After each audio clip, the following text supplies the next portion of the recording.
wabarakatuh. Kembali lagi di channel Cerdas Kimia. Kali ini kita akan membahas mengenai stoikiometri atau perhitungan kimia dan akan kita fokuskan pada pembahasan mengenai pereaksi pembatas. Sebelum kita ke pereaksi pembatas, maka kita akan mengingat terlebih dahulu beberapa hal yang terkait dengan reaksi kimia.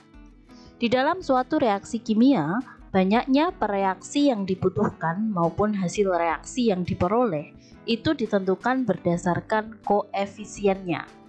Hal ini sudah kita pelajari di video sebelumnya. Di dalam suatu reaksi kimia, ada kalanya jumlah suatu reaktan itu kurang atau bahkan lebih banyak dari jumlah yang dibutuhkan agar reaksi tersebut berjalan sempurna. Nah, sehingga kalau kita ilustrasikan seperti ini, ketika ada reaksi pembentukan air ya, ini reaksinya, maka suatu reaktan pada reaksi ini, dalam hal ini adalah H2 dan O2 ya, ini kita sebut dengan reaktan. Suatu reaktan atau reaksi yang terlibat di dalam suatu reaksi kimia itu bisa saja dia habis pertama kali dalam suatu reaksi itu, sehingga karena dia habis pertama kali maka dia membatasi jalannya reaksi. Nah, reaksi yang habis pertama kali ini disebut dengan reaksi pembatas atau reaktan pembatas. Nah, ada juga reaksi yang dia tidak habis atau dia bersisa di dalam suatu reaksi kimia. Nah, reaktan yang sisa di dalam suatu reaksi kimia ini kita sebut dengan reaksi berlebih atau reaktan berlebih, atau ada juga yang menyebut sebagai zat sisa. Nah, untuk memahami lebih lanjut maka kita perhatikan contoh satu berikut. Seng dan belerang bereaksi membentuk seng sulfida dengan persamaan reaksi Zn plus S menjadi ZnS.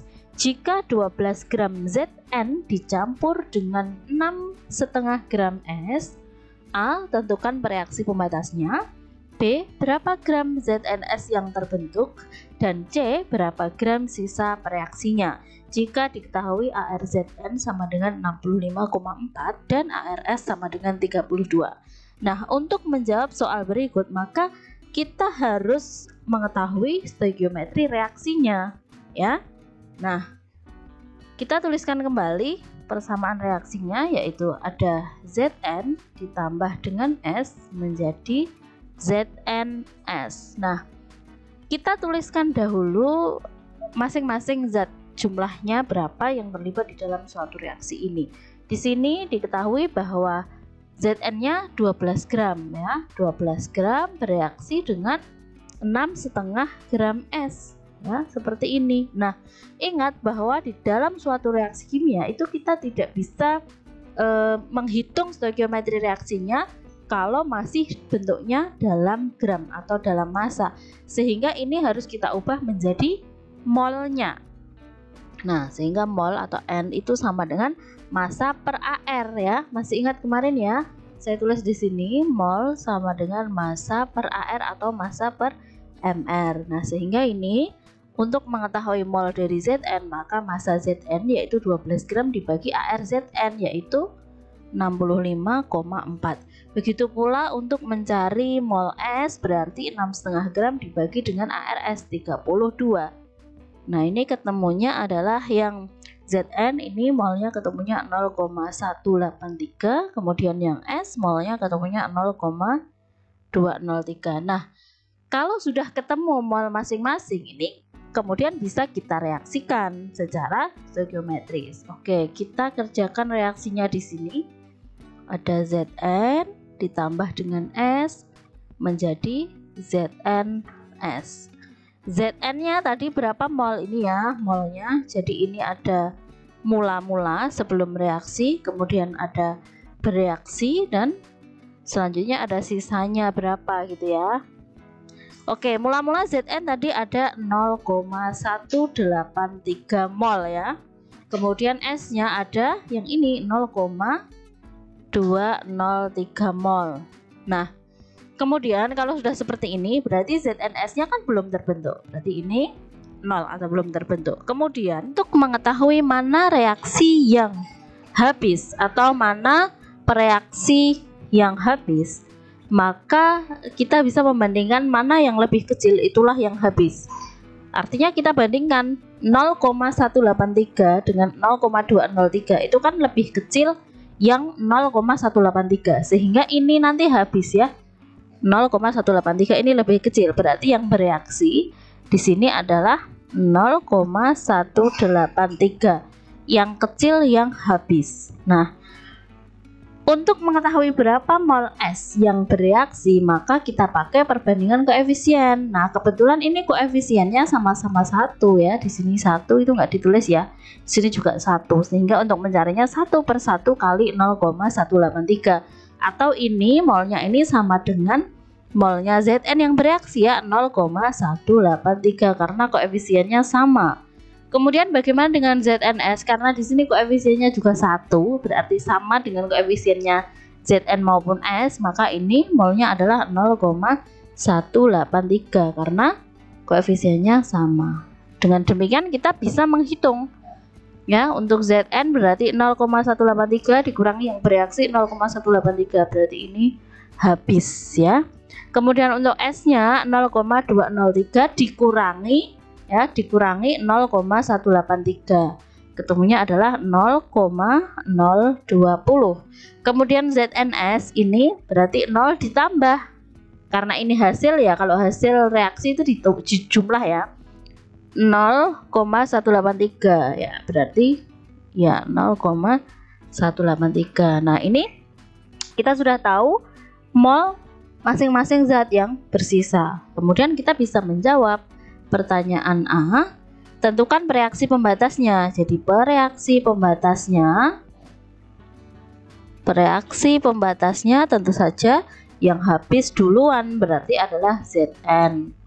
Oke, kemudian yang B, berapa gram ZnS yang terbentuk? Kalau ditanya berapa gram ZnS yang terbentuk, berarti kan yang dicari adalah massa ZnS. Massa itu masih ingat ya bahwa ada rumus mol sama dengan massa per mr, sehingga kalau yang dicari massanya maka rumusnya mol dikali mr ya, berarti ini mol ZnS dikali mr ZnS. Mol ZnS sama dengan 0,183 dikali mr-nya.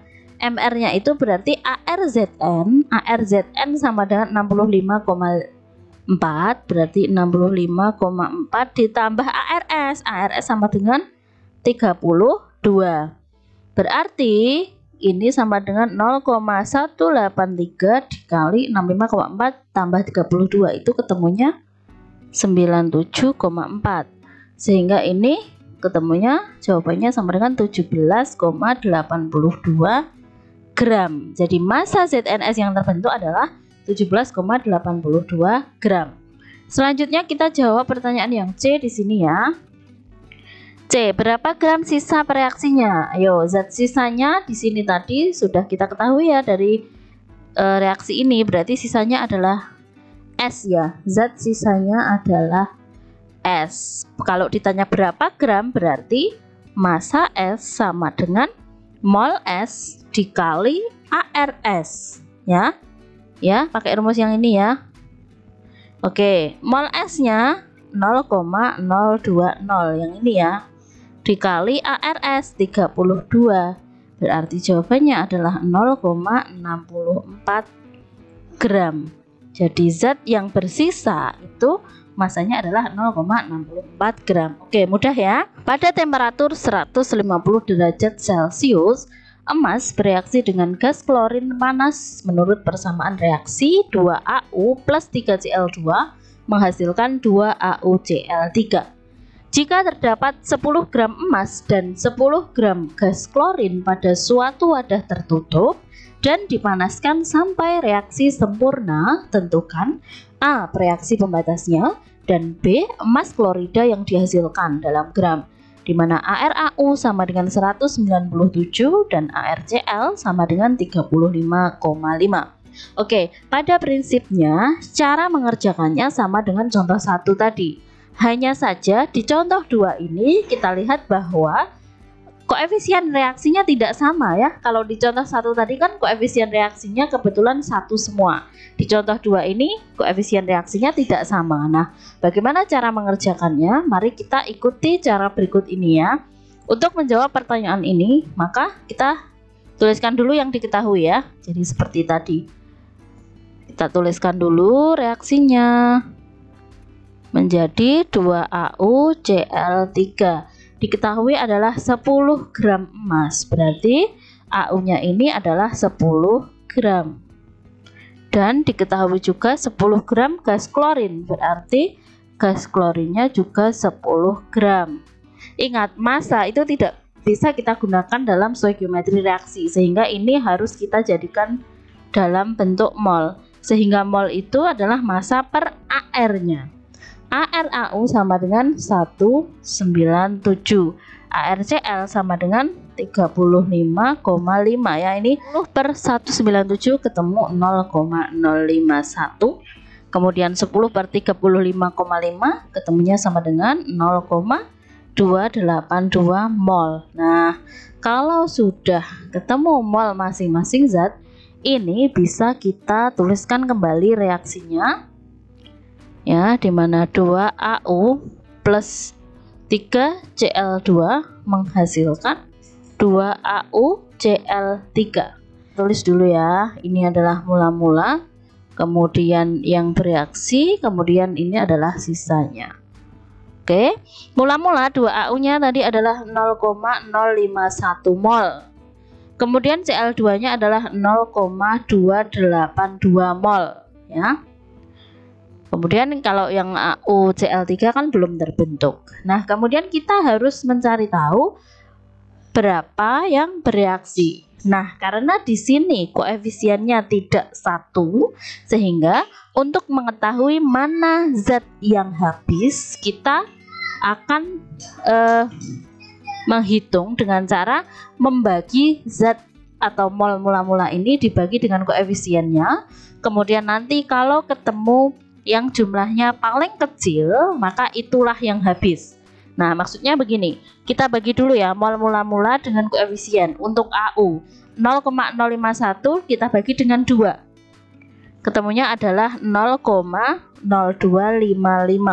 Kemudian untuk Cl2 kita bagi mol mula-mula yaitu 0,282 dibagi dengan koefisiennya, yaitu dibagi dengan 3, ketemu 0,094. Sehingga dari hasil pembagian ini, mana yang lebih kecil, maka zat itulah yang habis. Kita bandingkan ya, 0,0255 dengan 0,094 itu kan yang lebih kecil yang ini, 0,0255. Sehingga AU ini nanti habis karena dia lebih kecil hasilnya tadi. Oke, paham ya? Sehingga kalau AU ini harus habis, maka yang bereaksi adalah ya sama dengan yang mula-mula. Karena dia harus habis, yaitu 0,051 supaya dia nanti habis atau 0 gitu loh. Paham ya? Kemudian yang Cl2 ini yang bereaksi berapa, maka kita gunakan perbandingan koefisien. Berarti Cl2 yang bereaksi adalah koefisien Cl2 yaitu 3 per koefisien AU yaitu 2 dikali dengan yang bereaksi. Sehingga ini kita hitung dengan 3 per 2 dikali dengan ini yang bereaksi, AU yang bereaksi dikali dengan 0,051. 3 per 2 kali 0,051 ketemunya adalah 0,0765. Nah, kemudian untuk mencari AuCl3 yang dihasilkan, maka kita juga pakai perbandingan koefisien. Koefisiennya AuCl3 sama dengan 2 ya, berarti 2 per 2 dikali 0,051 berarti sama ya dengan jumlah AU yang bereaksi tadi yaitu 0,051. Kita tulis di sini 0,051 karena koefisiennya sama ya, sama-sama 2. Oke? Nah, sehingga kita bisa menghitung hasil akhir atau sisanya dari Cl2 0,282 dikurangi 0,0765 sama dengan 0,2055. Kemudian yang ini tadi dikurangi ya, kemudian yang ini dijumlah ya, 0 ditambah 0,051 berarti 0,051. Ini semuanya adalah mol ya. Ya, ini tadi nggak ditulis ya. Pokoknya ini semua yang terlibat dalam reaksi itu dalam mol ya. Oke, kemudian kita jawab pertanyaan yang A. Reaksi pembatasnya. Siapa sih reaksi pembatasnya atau siapa sih yang habis? Berarti di sini yang habis adalah yang AU ya. Jadi jawaban A adalah AU. Kemudian yang B. Berapa emas klorida yang dihasilkan dalam gram? Oke, berarti massa emas klorida yang dihasilkan atau massa AuCl3 yang dihasilkan sama dengan, berarti kan untuk mencari massa berarti mol dikali mr kan ya. Mol AuCl3 dikali mr. Mol AuCl3 nya tadi adalah ini ya, 0,051 dikali dengan mr. Mr AuCl3 berarti ArAu sama dengan 197 ditambah 3 kali ArCl karena Cl nya 3 ya. Cl nya 3 berarti 3 kali ArCl sama dengan 35,5. Ini ketemunya 0,051 dikali 197 ditambah 3 kali 35,5, ketemunya sama dengan 303,5. Sehingga 0,051 dikali 303,5 sama dengan 15,4785 gram. Oke, jadi massa AuCl3 yang dihasilkan adalah 15,4785 gram. Seperti itu caranya teman-teman untuk menghitung stoikiometri reaksi.